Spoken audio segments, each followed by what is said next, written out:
অগ্রহায়ণ মাসে বিয়েবাড়ির এই মরশুমে যদি একটাও নেমন্ত্রণ না থাকে তাহলে কিন্তু মনটা এক প্রকার খারাপই হয়ে যায়। সে যারই বিয়ে হোক, আত্মীয় স্বজন বা পাড়া প্রতিবেশী বা বন্ধু বান্ধব বা কলিগ, অন্তত পক্ষে একটা নেমন্ত্রণ তো চাই। বসে বসে লোকের হোয়াটসঅ্যাপ স্ট্যাটাস দেখা যাবে না বাবা। এটা ছিল আমাদের বিবাহ অভিযান মরশুমের প্রথম invitation. Hey everyone, welcome back to my channel again. কেমন আছো তোমরা সবাই? আমি তো বেশ আছি। রেডি হয়ে সবাই বিয়েবাড়ির নেমন্ত্রণ খেতে বেরোবো, তখন দেখো এর কাণ্ড। দাদা দাদা করতে থাক। কর এই ছোট ডিম থেকে বাচ্চা এই ভিডিও করছে।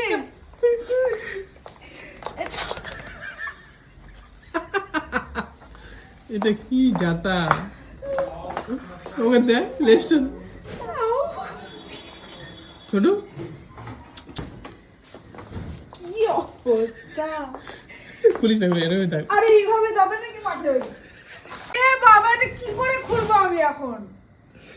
আরে মা বাড়িতে এই বাচ্চাগুলো থাকলে রোজই অদ্ভুত অদ্ভুত এইসব ঘটনা ঘটতে থাকে। যাই হোক, আমরা সবাই মিলে চলে গেলাম।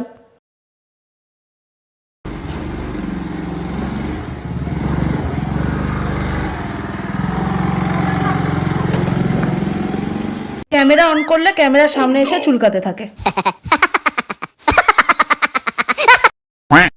রিসেপশনটা ছিল একটা লজে, তো আমরা ভেনিউতে পৌঁছে গেলাম।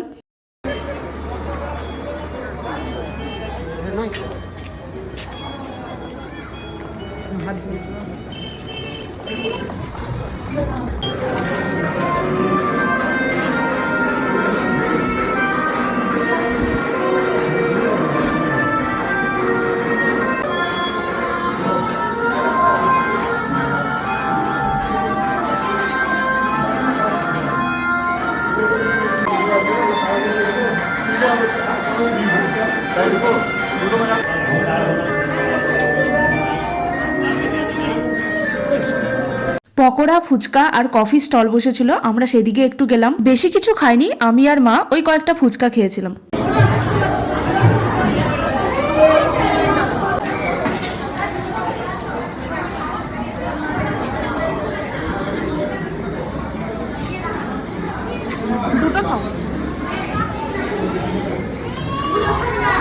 একটা ফাটা ফুচকা খেয়ে জ্যাকেট ট্যাকেট সব ভিজে গেল গাইস। কি করা যাবে, ফাটা কপালের মতো ফুচকাও ফাটাই পড়ে। এরপর আমরা খেতে বসে পড়লাম খানিকক্ষণ বাদে।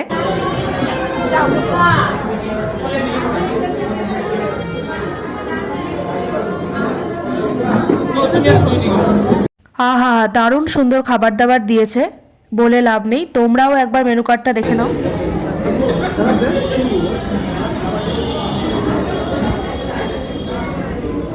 বেশ পেট পুড়ে খাওয়া দাওয়া করেছি, কারণ রান্নাগুলোও দারুণ হয়েছিল।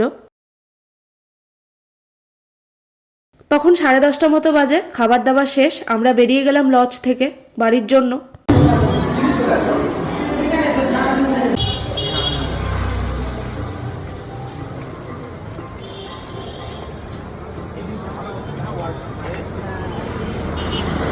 বাইরে বেশ ভালোই ঠান্ডা ছিল, যেহেতু কুয়াশা পড়ে এখন, তাই আমি এরকম চাদর মুড়ি দিয়ে বাড়ি ফিরছিলাম।